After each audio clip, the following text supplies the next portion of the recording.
So the Big Tree family of the 10,000 Islands, they're a family of an Indian tribe, and they claim to be this lost Indian tribe. And so much of the story is catalyzed by the death of their mother.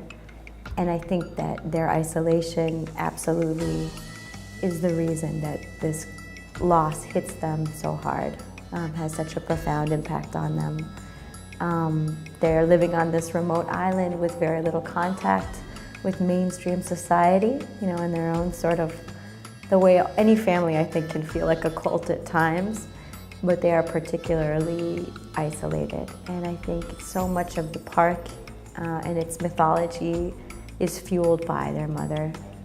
I mean, I think, again, this is a universal part of the story. I think many families, the mother is the headliner or the center of gravity of the family. But often if you're connected to a community, you're buffered from loss, you have help coming from other relatives, you're connected to society. So yeah, I think that's a great question. Yeah, I think that their isolation has a lot to do with how rocked they are by grief.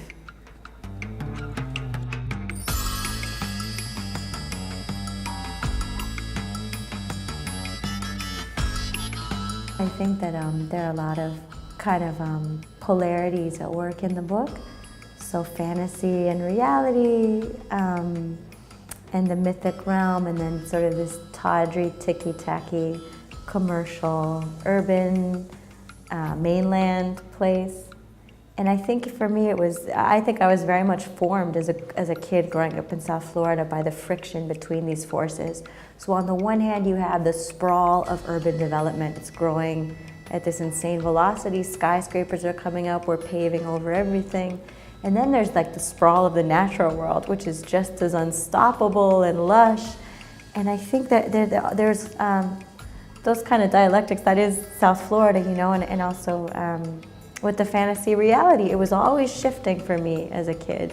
To kind of get my bearings was very difficult. So you have on the one hand theme parks, all of these fantasy attractions, and then you have you know, some really dark, disturbing, gritty, everyday.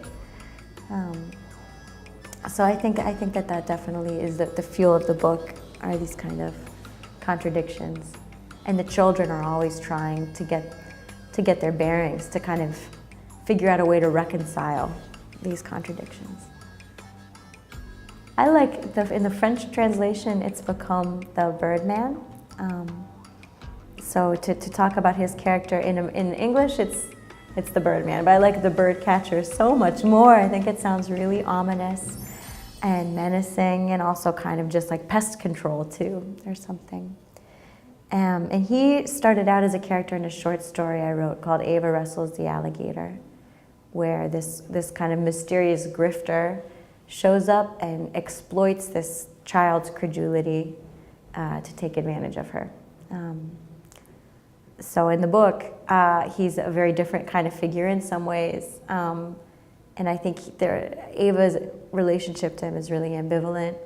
And, you know, we're meeting this child at kind of a vulnerable moment. She's just lost her mother. She's trying to figure out a way to save her park and her sister. And so this adult figure really seems to be a savior. I think in Florida, our state is pretty new. Whenever I come to Europe, I'm aware of how young our country is in some ways, and we don't have these like material relics of the past. I mean, when I grew up, we never traveled outside of the country, so everything that I knew about Europe was filtered through Walt Disney. You know, it was Orlando, it was like the Cinderella's castle. So it's just kind of a funny loop to then come and see like a real medieval castle. We don't really have any of that. So the history that exists for us has been routed into fantasy, or it's been transformed into these constructed realities that have very little to do with historic fact. And I think the Big Tree is really, in kind of a not a completely conscious way, they're aping the traditions of Indian tribes. They're just presenting a palatable pastiche of the past for these tourists. So I think that Chief Big Tree, who's the father of this family, like many fathers, he wants to give his kids a real tradition, a real history and roots. And it's very painful when the kids start to realize that it's a complete fiction, you know, there is no foundation for their lives. And the family museum, I just think that, I really liked writing that section because I think that's something every family does, where they self-mythologize, you know, you have like all of your artifacts that would be meaningless to any other family, but to you they're really important. So like your grandma's jewelry, you know, your granddad's like jacket from the war, you know, your soccer trophies, all of this crap. Basically, it's junk, but you endow it with this significance. So the family museum, which is also a souvenir shop, they're kind of selling all of their, it's kind of like a big garage sale, but they're saying these are Indian artifacts. And sometimes the dad will go in the night and erase the timeline and change all of the placards. And you know, that to me, history is always a fiction in a sense. It's always a story we're telling in it, and it's important to remember that it evolves with the tellers, you know, and it evolves to fit new realities. So I think as a kid that can be disorienting too. If you're like, wait a second, you just always are learning new things about your parents, for example. So you say, what, I had a half-sister, you had a wife before mom, granddad went to jail, you know, you're always kind of adding to the story. I think that the mother, even though she's passed away, it's her death that starts the novel. To me, she was such an important character and really a pervasive character. I think she's kind of the heart, the secret heart of the book in a lot of ways. And, you know, I really think many children have this memory of their parents as being heroes, as being really kind of legendary, and it can be difficult to recognize that they're actually mortals. They can die of cancer, they can lose their jobs, you know, that these realities can, they don't know the answers. I think that that's part of a really universal part of growing up. When Ava and Aussie lose their mother, it's sort of like a tough time to lose a mom because Ava's 13, Aussie's 17. They're really isolated and they don't really have any vocabulary to understand all kinds of, you know, Aussie's sort of like having some weird sexual awakening in the swamp. She's kind of off on her own with that. So she interprets it as being this like spirit possession. Ava has no kind of guidance whatsoever. They've sort of lost their compass.